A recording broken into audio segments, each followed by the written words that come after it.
Na prática, professor, que a gente faz, né? Que nós, colegas, advogados aqui, quais são os macetes aí para esses recursos subirem? O que você tem visto na prática aí? Bom, Fabrício, para fazer a gente trabalhar, eu não sei se o professor Mário, o professor Fabi já deram aulas de recurso especial extraordinário, é difícil.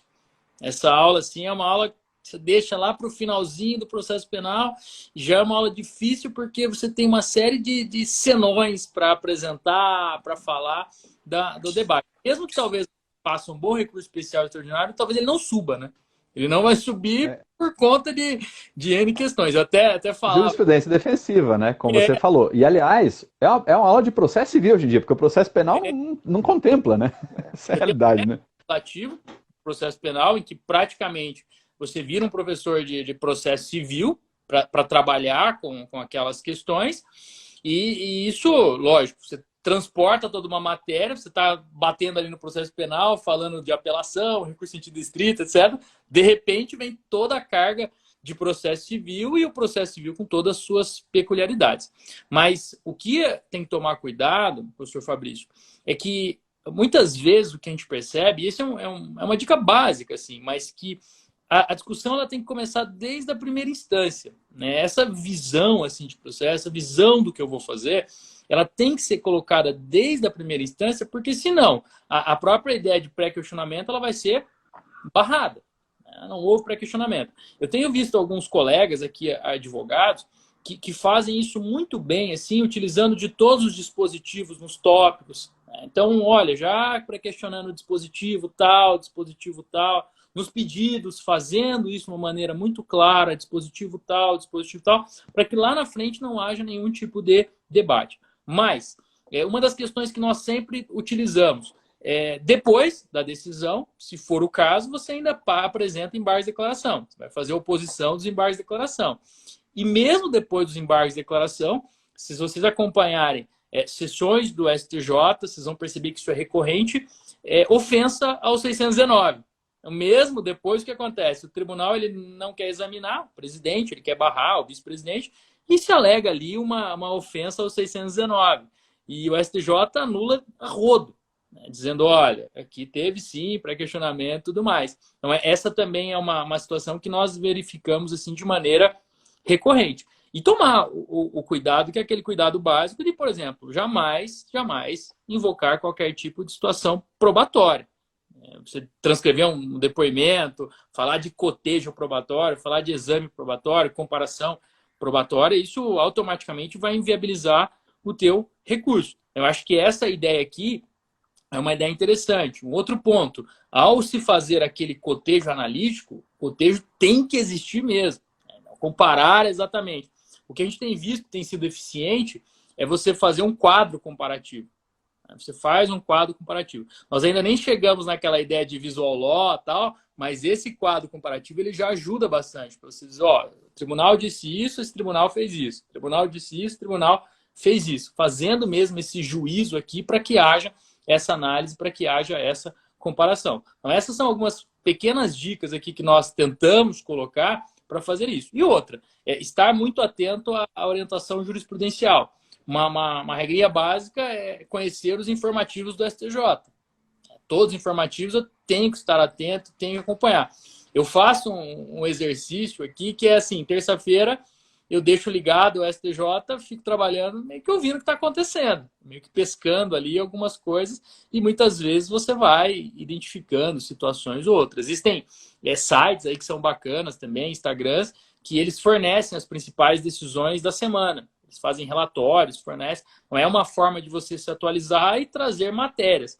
Eu lembro, professor Mário, quando veio aquela decisão do Fishing Expedition, da pesca probatória, o TJ debateu ali de uma maneira tangencial, e isso foi tendo um impacto em termos de debates que foram ocorrendo. A própria ideia da quebra da cadeia de custódia surge no HC importante também do Rio de Janeiro, e isso é introduzido depois na legislação. Muito embora já existisse uma norma do Ministério da Justiça que falava sobre cadeia de custódia, é um HC em que essa tese foi incorporada e depois foi sendo colocada nos recursos, nos habeas corpus. Então, é uma maneira de você, conhecendo a jurisprudência, e saber trabalhar com cada ministro, cada desembargador que seja.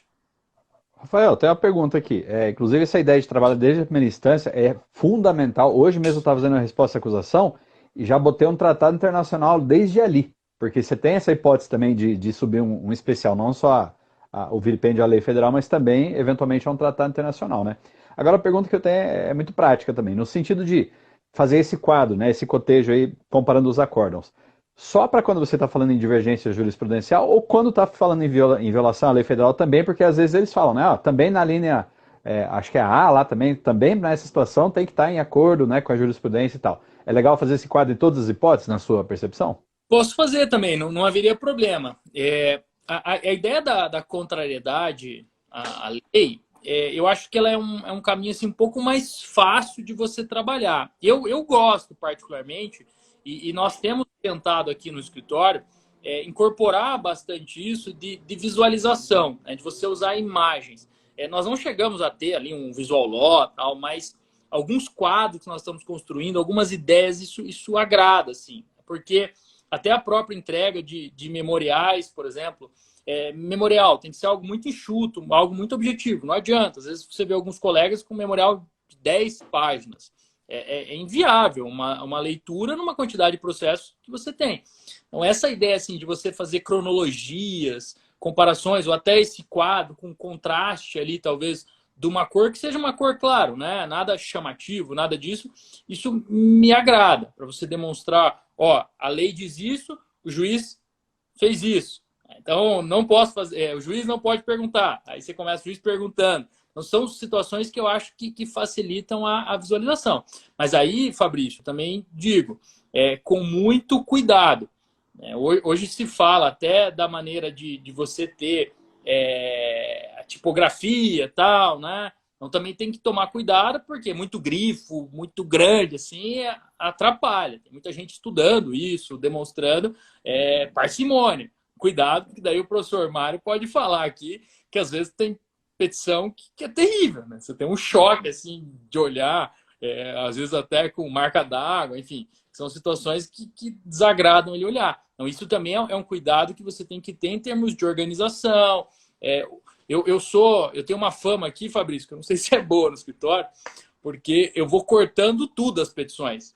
Nas correções, eu vou cortando um monte de coisa. Falo, essa palavra não precisa, essa frase está muito grande, isso aqui, para tentar ser o mais objetivo possível. Muitas vezes ali vem petições assim, olha, muita citação de decisão, não precisa, né? Posso fazer uma nota de rodapé, enfim. E eu vou tentando fazer esse corte. São algumas coisas que são construídas para tentar ser o mais objetivo e na veia, vamos dizer assim. Ó, esse é o debate, essa é a discussão e estou tratando disso.